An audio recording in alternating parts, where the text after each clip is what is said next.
Hello, আসসালামু আলাইকুম। আমি আঁকি হাসান বলছি। আপনারা সবাই কেমন আছেন? আশা করি আল্লাহর রহমতে আপনারা সবাই ভালো আছেন। আপনাদের দোয়ায় আল্লাহর রহমতে আমিও ভালো আছি। আজকে আমি কুমড়ার ফুলের বড়া করে দেখাবো। এটা কিভাবে করি দেখেন, সাথে থাকেন। পাকোড়া কিংবা বড়া যেটাই বলেন। আমি ফুলগুলো ভালো করে ধুয়ে পরিষ্কার করে নিছি আর আমি কেটে দিচ্ছি, সাথে থাকেন।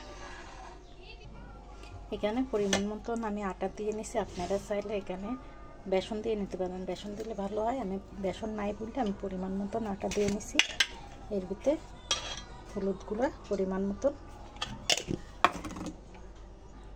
ঝালের গুঁড়া পরিমাণ মতন, আপনারা যেরকম ঝাল খাবেন সেই ঝালটা আপনারা দিতে পারেন। ধনিয়ার গুঁড়া পরিমাণ মতন, জিরার গুঁড়ো আমি সামান্য দিচ্ছি, আপনারা চাইলে নাও দিতে পারেন। আদা সামান্য মতন, স্বাদ মতন লবণ। আমি ছোট ছোট দুইটা পেঁয়াজ আর ছোট একটা রসুন দেবো। এগুলো বাটা নেই, বেটে দেবো। আপনারা আমার এইখানে বাটা নেই বলে আমি বাটাটা বাইটে নেবো, সাথে থাকেন।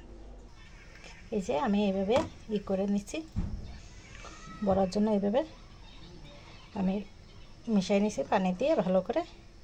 এবার এটা কুমড়োর ফুলটা চুবাই চুবাই, মানে বেগুনি আলুর চপ যেভাবে করে ওইভাবে করব, সাথে থাকেন। আমার কড়াইটা গরম হয়ে গেছে, আমি পর্যাপ্ত পরিমাণের তেল ঢেলে নেব। আমি এই যে কুমড়ো বাটাটা ভালো করে, এই কুমড়ো ফুলটা ভালো করে এইভাবে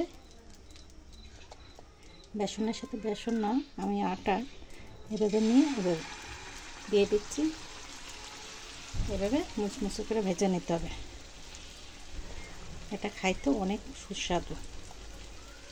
আপনারা চাইলে বাসায় ট্রাই করে দেখতে পারেন। এভাবে সব কটা দিয়ে আমি ভেজে নেব।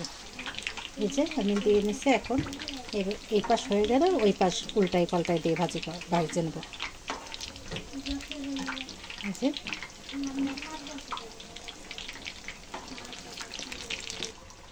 এই যে আমার ভাজা হয়ে গেছে। আমি এইভাবে তেল ঝাড়াই সব কটা তুলে নেব। এই যে আমারটা হয়ে গেছে, দেখেন কীভাবে কী সুন্দর হয়েছে। এটা খাইতেও অনেক মজা লাগবে। আর আমার ভিডিও যদি ভালো লেগে থাকে লাইক কমেন্ট সাবস্ক্রাইব করতে ভুলবেন না। পাশে থাকা বেল আইকনটি ক্লিক করে দেবেন, পরবর্তী ভিডিও যাতে দ্রুত চলে যায়। আর আমার ভিডিওতে কথাতে যদি কোনো ভুল ত্রুটি হয়ে থাকে ক্ষমার দৃষ্টিতে দেখবেন। আল্লাহ হাফেজ।